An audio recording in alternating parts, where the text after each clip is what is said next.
दोस्तों ये है फ्रॉन्क्स और मार्केट में आ चुकी है, प्राइसिंग आ चुकी है इसके। सबसे पहली बात तो ये, और ये डेल्टा प्लस वेरिएंट है इसका 5 स्पीड मैनुअल ट्रांसमिशन के साथ में, यानी कि अगर आप 1.2 लीटर खरीद रहे हैं तो इसका top of the line variant है मैनुअल में। अगर आप खरीदेंगे 1.0 तो जेटा एंड एस्टा भी, जेटा भी आपको यहाँ पर जो है देखने को नजर आएगी। हम स्पेशली बात कर रहे हैं 1.2 लीटर के इंजन के साथ में। अब इसका इंजन पहले मैं दिखा देता हूँ कैसा है, क्योंकि वो काफ़ी इंपॉर्टेंट है। और वो इसलिए इंपॉर्टेंट है क्योंकि वो लोग जो बलिनो तक स्टेक कर रहे थे, i20 तक स्टेक कर रहे थे, वो एक्चुअली तकरीबन 1 लाख रुपए एक्स्ट्रा देखिए इस पर स्विच हो सकते हैं। और इसके बेस वेरिएंट यानी कि सिग्मा वेरिएंट की अगर मैं बात करूँ ना, तो वो 7,45,000 रुपए से स्टार्ट हो रहा है, 8 लाख समथिंग के करीब। और ये इसकी प्राइसिंग अभी 8 लाख प्लस ही जा रही है एक शोरूम, लेकिन ऑन रोड ये तकरीबन 9.5 के आसपास इसकी आनी चाहिए, 9.25 9.5 के आसपास। ये है 1.2 लीटर का इंजन, 90 पीएस की पावर प्रोड्यूस करता है, 113 न्यूटन मीटर का torque, 5 speed manual and 5 speed AMT यानी कि एजीएस के नाम से मारुति सुजुकी यहाँ पे बेचती है, वो इंजन है ये। क्लेम्ड माइलेज तकरीबन 23 किलोमीटर पर लीटर का है। गाइस जस्ट इन केस आप चैनल पे पहली बार हो तो वो तो सब्सक्राइब करोगे ही, मैं जानता हूँ, बिकॉज 5% लोगों ने ही सब्सक्राइब किया हुआ है अभी। बट अगर आप किसी ऐसे अगर आप कंफ्यूज हो कि कौन सी गाड़ी खरीदनी है, तो आप हमें इस कॉन्टैक्ट नंबर पे कॉन्टैक्ट कीजिए एंड लीजिए हमारे प्रीमियम सर्विसेज, और हमें कॉल करके आप किसी भी टाइम अप्रोच कर सकते हैं, जहाँ पे हम आपकी हेल्प करने वाले हैं राइट डिसीजन में, राइट बाइंग डिसीजन में। तब तक के लिए वीडियो एंजॉय कीजिए। डेल्टा वेरिएंट में ऐसा है क्या जो आपको इसको कंसिडर करना चाहिए, चलो देखते हैं। सबसे पहले तो कन्वेंशनल ही, अगर top of the line variant अगर आप देखेंगे तो यहीं पर 3 प्रोजेक्टेड या 3 बैरल हेडलाइट सेटअप आपको मिलेगी, एलईडी डीआरएल जो कि बाई फंक्शन है, यानी कि आप इनको कन्वर्ट कर सकते हो टर्न इंडिकेटर के अंदर भी। ये वही डिजाइन है जो आपको top of the line variant में मिलेगा, लेकिन यहाँ पर अगर आप ये देखें तो ये जो है वो आपको रेगुलर फिनिश के साथ ही आएगी। इसके ऊपर हल्का मैट फिनिश आप कह सकते हो, यहाँ पे क्रोम का इस्तेमाल किया गया है। सुजुकी का बड़ा सा लोगो, इतना बड़ा लोगो जो है वो यहाँ पे सुजुकी का है। और इसके अलावा हम अगर बात करें तो नीचे आपको कंडेंसर यूनिट एंड इसके जस्ट ऊपर रेडिएटर ग्रिल में जो है वो रेडिएटर यूनिट विजिबल है, मतलब ऐसा लग रहा है कि बहुत बड़ा सा जो है एयर वेंट्स यहाँ पर दिए गए हों ताकि हीट कन्वेक्शन इजीली हो सके और ओवर हीटिंग की समस्या जो है वो यहाँ पे इस गाड़ी के अंदर ना आए। हॉर्न भी विजिबल मुझे तो दिखाई दे रहा है। बाकी शोल्डर लाइंस, अगर हम कैरेक्टर लाइंस के बारे में बात करें तो एक छोटा सा कर्व इसके बोनट के ऊपर से गुजरता हुआ आगे की तरफ एंड तक जो है वो यहाँ पे मर्ज हो जाता है, वो काफ़ी नीटली इंटैक्ट किया गया है। अब देखो अक्सर सुजुकी जो है वो थोड़ा सा बिल्ड क्वालिटी को लेके हमेशा से कंसर्न रहा है सुजुकी के साथ में, बट जब फेसलिफ्टेड बलिनो आई थी तब वो कहीं ना कहीं कंसर्न डिसॉल्व हुआ था, क्योंकि जो क्वालिटी इशूज़ थे पहले वाली बलिनो में उसको अब अपग्रेड किया गया था और वो कहीं ना कहीं स्ट्रेंथन हुए थे।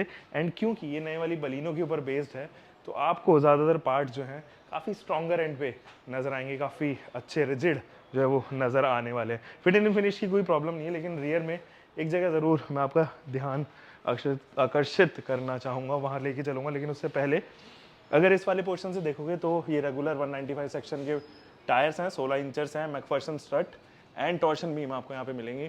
Macpherson strut and torsion beam generally आप 20 लाख तक की गाड़ियों में देखते ही हो, रीज़न बीइंग और ड्यूरेबल हैं काफ़ी, और काफ़ी लो मेंटेनेंस हैं, सस्ते आते हैं। मुझे लगता है इसकी अगर आप लोकल मेंटेनेंस, लोकल पार्ट्स खरीदोगे तक तो तकरीबन 5 से 6 हज़ार रुपये का सेट आ जाना चाहिए, तो इतने सस्ते पड़ते हैं मैकफर्सन स्ट्रट्स या कॉइल स्प्रिंग सस्पेंशंस। यहाँ पे एलॉय व्हील्स के बारे में हम बात कर रहे थे, तो यहाँ पर आपको डेल्टा वेरिएंट में एलॉय व्हील मिलने वाला है, यहीं पर मशीन कट आपको मिलेंगे। अगर आप इससे ऊपर वेरिएंट्स खरीदते हैं तो ये थोड़ी आपको फिनिश जो है वो डुअल टोन तो नहीं मिलती, रेगुलर फिनिश ही मिलेगी या सेटन फिनिश आप इसको कह सकते हो, वो यहाँ पे मिलेगी। प्लास्टिक की क्वालिटी जो है वो ठीक है, मतलब ये लगाया भी इसीलिए अननेसेसरी के स्क्रैचेस ना आए और मेटल जो है वो करोड ना हो पाए, इसलिए अंडरनीथ भी आपको जो है वो मेटल इस वाले पार्ट पे के ऊपर जो है वो प्लास्टिक का इस्तेमाल होता हुआ नजर आएगा। आई बिलीव 165 प्लस होनी चाहिए इसकी ग्राउंड क्लियरेंस, फील तो ऐसा ही हो रहा है। यहाँ पर कोई भी रिक्वेस्ट बटन नहीं ऑफर किया गया है, ऊपर कॉस्मेटिक रूफ रेल है, फंक्शनल नहीं है, तो कुछ भी सामान वगैरह तो आप इसके ऊपर नहीं लगा सकते। बड़ा कभी मन करे टाइम पास करने का तो ऐसे कर सकते हो, क्योंकि लाइट वेट ज़रूर है। 965 केजीज़ की है, 1.0 खरीदोगे 50 केजीज़ आपको एक्स्ट्रा देना पड़ेगा। और यहाँ पे और भी हम अगर आप देखें तो भी बॉडी कलर्ड ही है, डुअल टोन है एंड टर्न इंडिकेटर आपको एलईडीज़ का ही ऑफर किया गया है। 37 लीटर का फ्यूल लिड कैपेसिटी और E20 यानी कि BS6 स्टेज 2 आपको यहाँ पे नज़र आएगा। आप फ्यूल डाल सकते हो, कोई भी इथेनॉल रिच फ्यूल। यहाँ अगर आप देखेंगे तो बहुत अच्छा आपको डिपार्चर एंगल देखने को नज़र आएगा। ऑलमोस्ट छोटा सा ही है, बहुत ही छोटा सा, मैं कहूँगा बम्पर की एजिंग जो है वो काफ़ी छोटी सी है, ताकि जब भी आप ऐसे ऊबड़ खाबड़ रास्तों से निकलो या ऑफ रोड करो, ऊपर नीचे आपको लेके चलना हो, तो यहाँ पर आपको ये एंगल ज़रूर हेल्प करने वाला है। गाइस अगर आप पीछे से देखोगे लुक एकदम फ्रेश है, क्योंकि इंडियन मार्केट में अगर आप इस तरीके के लुक देखोगे तो जनरली नहीं मिलता अनटिल अनलेस आप grand Vitara Nios and venue जैसे प्रोडक्ट को नहीं देखते, क्योंकि वहाँ पर भी कनेक्टेड लाइन आती है। हेक्टर में कनेक्टेड लाइन आ गई है, तो कुछ कंपटीशन में आपको ज़रूर कनेक्टेड लाइंस यहाँ पर देखने को नजर आएगी। इस वाले वेरिएंट में कनेक्टेड लाइट्स आपको नहीं मिलती है, ये रिफ्लेक्टर यूनिट है। तो जब आप इस गाड़ी को इल्यूमिनेट करोगे, इसकी लाइट जलाओगे, तो आपको रियलाइज होगा कि ये वाला पार्ट जो है वो नहीं जल रहा। उसका एक ही रीज़न है, क्योंकि ये रिफ्लेक्टर यूनिट दी गई है। अगर आप 1.0 खरीदते हो तो ये रिफ्लेक्टर यूनिट आपको लाइट में यानी कि इल्यूमिनेशन में कन्वर्ट होती हुई नजर आएगी। यहाँ पे डिफॉगर यूनिट आपको मिलता है, high mounted stop lamps, LEDs ही हैं, जनरली आप एलईडीज ही देखोगे इस वाले वेरिएंट में। और 4 आपको रिक्वेस्ट सेंसर्स दिए गए हैं, डुअल टोन ट्रीटमेंट में आने वाली ये बम्पर, एंड एक रिफ्लेक्टर सेटअप यहाँ पर भी। अगेन सुजुकी का लोगो, फ्रॉन्क्स की बैजिंग इधर ही, और कोई भी आपको वेरिएंट जो है वो यहाँ पे नहीं मेंशन किया गया है। यहाँ पे कोई भी आपको पता नहीं चलेगा कि कौन सा वेरिएंट, चाहे आप बेस खरीदो चाहे आप टॉप ऑफ द लाइन खरीदो। और इसका एक ही रीज़न है, क्योंकि कंपनीज चाहती हैं कि उनके जितने भी लाइनअप्स हैं वो बिल्कुल पैरेलल रहे, बैलेंस रहे। कोई भी वेरिएंट अगर आप खरीद रहे हो छोटा और आपको अंदर ही मॉडिफिकेशन करवाई गई है उसके अंदर, और उसको top of the line variant से भी अच्छा बना दिया गया है, तो कम से कम पता तो ना चले कि वो बेस वेरिएंट है। तो एनीवे अब जरा बूट के बारे में बात करते हैं। देखो है ये बलिनो ही, एक रेस्ड ओवर बलिनो आप इसको कह सकते हो, या आप इसको कह सकते हो एक ऐसी बलिनो जिसको थोड़ा सा जिम भेज दिया गया हो, उसके डोले शोले बना दिए गए हों, और जो है वो ज़्यादा मस्कुलर उसको जो है वो यहाँ पे बना दिया गया हो। ये जो है वो 308 लीटर की बूट है। ये देखिए कुछ इस तरीके के suspensions are basically tuned for city drive only. तो जब भी आप सिटी में लेके चलोगे तो सड़कों पे आने वाले बम्प्स वैनिश हो जाएंगे, आपको पता भी नहीं चलेगा, इतनी तेज ही निकलेगी। 308 लीटर का बूट है दोस्तों, और ये 308 लीटर का बूट मेरे ख्याल में सफिशिएंट इनफ है, क्योंकि इसकी लोडिंग लिप ज़्यादा है। तो टेक्निकली एंड प्रैक्टिकली दोनों ही तरीके से ये बूट मोर देन इनफ है। अगर आप सिटी के अंदर चल रहे हैं, अगर आप चल रहे हैं कहीं पर भी, अगर आपको फैमिली को भी लेके जाना है, इनफैक्ट अगर कहीं हाईवे वगैरह पे लेके जा रहे हो, पिकनिक पे लेके जा रहे हो, या फिर टूर कहीं आपको करना है, तो मुझे नहीं लगता कि इससे बेहतर बूट आपको इस सेकंड में मिलेगा। रीजन बीइंग लोडिंग लिप ज़्यादा है। अब लोडिंग लिप के साथ में एक डिसएडवांटेज तो ज़रूर है कि आपको एफर्ट्स ज़्यादा लगाने पड़ेंगे उठाने के लिए, बट हाँ वो वॉल्यूम ज़रूर बढ़ा देती है, this is for sure. Illumination light नहीं मिलेगी आपको इधर, यहाँ पर टूल किट्स वगैरह मिलेंगे। एक पार्सल ट्रे ज़रूर दी गई है, ताकि आप पीछे वाला जो इंसान है वो सामान यहाँ पर एक्स्ट्रा लोड कर सके, रख सके। एंड एकदम प्लेन है ये लोडिंग, ये पार्सल ट्रे भी, तो आप देखोगे प्लेन एकदम, जिसके अंदर एक छोटा सा ना कर्व बना हुआ है, ताकि सामान आप यहाँ पे रख सकें। ये चीज़ ज़रूर मुझे लगी। 60:40 में स्प्लिट्स हो जाती हैं ये सीट, तो वो लोग जिनको थोड़ा सा ये है कि यार मुझे तो भैया देखो जाना है कहीं सामान वामान लेके, तो आप क्या कर सकते हो, आगे डाल सकते हो। तो ये देखिए 60:40 में ये फिलहाल स्प्लिट हो गई है। और अगर मैं आपके लिए ये पार्सल ट्रे हटा दूँ तो कुछ इस तरीके से 60:40 में ये स्प्लिट होने वाली सीट्स आप यहाँ पे देख पाएंगे। अगर आप चाहें तो दोनों सीट्स को 60:40 में स्प्लिट कर सकते हैं, ताकि ज़्यादा सामान यहाँ पर आप जो है वो निश्चित तौर पर रख सकें। अगर आप क्वालिटी कॉन्शियस हैं तो एक चीज़ मैं आपको और दिखाता हूँ, तो मुझे लगा कि शायद सही की जा सकती थी। एक तो इसके फिट एंड फिनिश में थोड़ा सा क्वेश्चन मैं ज़रूर रेज करूँगा, बहुत अच्छे से स्ट्रक नहीं है। हालांकि कभी कोई प्रॉब्लम नहीं करेगी, उतरेगी नहीं गाड़ी से कि पता चल रहा नीचे गिर गई, बट हाँ इसमें ज़रूर प्ले है। एक चीज़ और, अगर आप देखेंगे यहाँ पर ना एक्सपोजिंग पार्ट्स अगर आप देखेंगे तो उनके अंदर फिनिश अच्छी नहीं है। ये देखिए आपको एक्स्ट्रा यहाँ पर जो है वो लेयर देखने को नजर आएंगे, जो थोड़ी अनइवन लग रही हैं, जो कि दोनों तरफ ही हैं। इस तरफ भी आप ये देख पाओगे। फिलहाल बंद करते हैं और अंदर चलते हैं। दोस्तों देखो इनग्रेस तो काफ़ी इजी है, और अगर जस्ट इन केस अगर आपको ये लगे कि यार आपके पैर वगैरह ज़्यादा टच होते हैं, तो यहाँ पर ना प्लास्टिक का इस्तेमाल इस तरीके से किया गया है कि आपके पैर अगर इस तरफ लग भी रहे हैं तो वो मेटल को तो कुछ हार्म नहीं करने वाले। सीट्स के बारे में ज़रूर मैं बात करूँगा, ये बकेट सीट्स हैं, बट पहले मैं बैठ जाऊँ उसके बाद में इसके बारे में बात करूँगा। देखो फिलहाल मैं अभी सीट्स पे बैठ चुका हूँ, और यहाँ अगर आप देखेंगे तो आपके पास में रिक्लाइन काफ़ी अच्छा प्ले है रिक्लाइन के अंदर।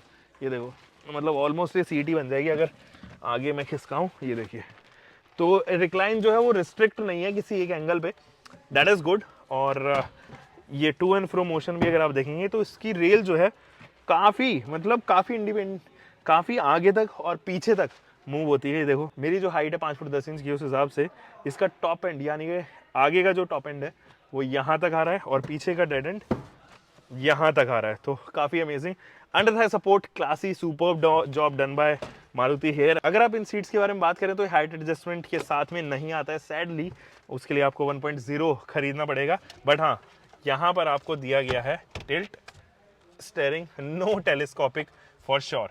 यहाँ अगर आप देखोगे तो चीज़ें काफ़ी हद तक वैसी ही हैं जैसी आपको बलिनो में मिलती हैं। तो इट इज़ मोर और लेस बलिनो इटसेल्फ। अगर आप अंदर से चेक कर रहे हैं, आपको इनफैक्ट यही कन्वेंशनल थोड़ी बोरिंग सी की फॉब नज़र आने वाली है। मारुति सुजुकी फ्रॉन्क्स के अंदर भी हम बहुत टाइम से इन की फॉब्स को यहाँ पर नोटिस कर रहे हैं।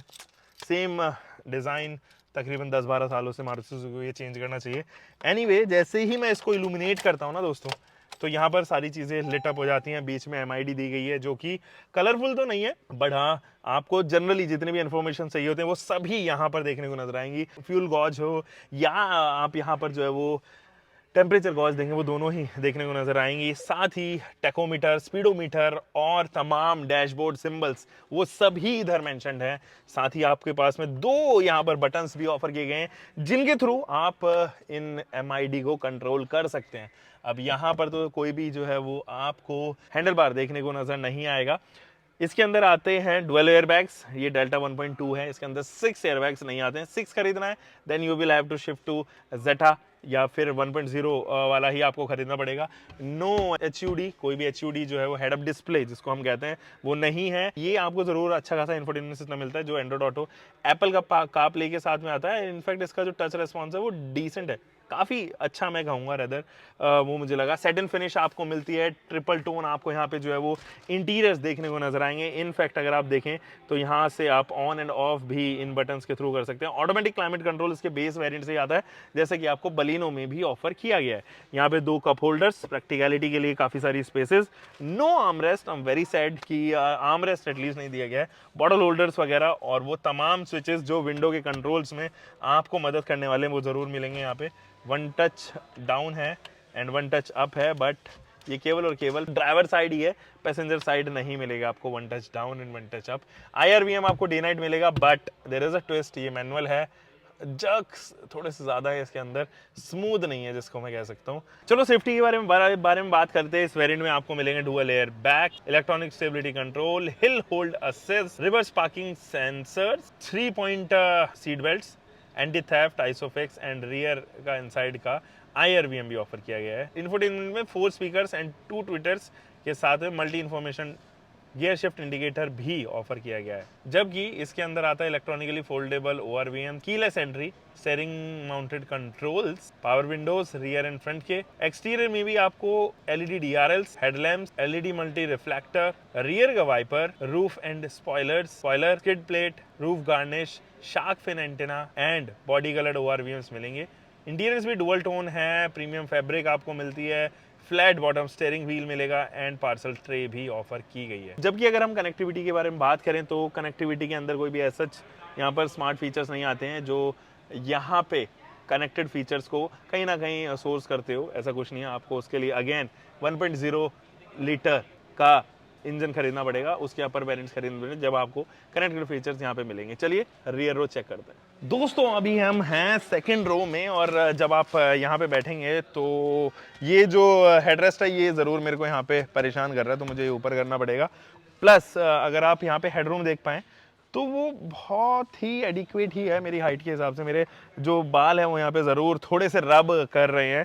Under thigh support is good, knee room is very nice, leg room is amazing, you will be getting best leg room in this segment। इससे बेहतर leg room हालांकि सेगमेंट तो है ही नहीं, बट अगर आप इसको प्रीमियम हैचबैक से कंसिडर करें तो सबसे बेहतरीन आपको लेग रूम यहाँ पे मिलेगा अगर आप बलिनो को इग्नोर करते हैं, क्योंकि it is almost the same, लगभग सेम।